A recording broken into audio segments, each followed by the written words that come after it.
Hi అండి, ఇది వచ్చేసి బాబుకి లంచ్ బాక్స్లో పెట్టడానికి స్నాక్స్ అని చెప్పేసి నేను అప్పటికప్పుడు సింపుల్గా ఇలా నువ్వులు ఇంకా శనగగింజలు వేసి లడ్డు అయితే చేశాను. అన్నీ కూడా సేమ్ క్వాంటిటీలో తీసుకుంటే టేస్ట్ బాగుంటుంది. ఇక నేను 3/4 కప్పు శనగగింజలు లో ఫ్లేమ్లో పెట్టి ఫ్రై చేసుకొని చల్లారిన తర్వాత శనగగింజల పైన పొట్టు మొత్తం తీసేసేయాలి.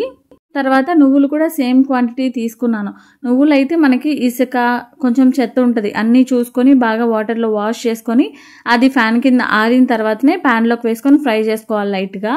నువ్వులు శనగగింజలు అయితే మిక్సీ పట్టేసుకోవాలి చల్లారిన తర్వాత మిక్సీ పట్టిన తర్వాతనే ఇంకా బెల్లం కూడా సన్నగా కట్ చేసుకొని దాన్ని కూడా వేసుకొని మిక్సీ పట్టేసుకోవాలి.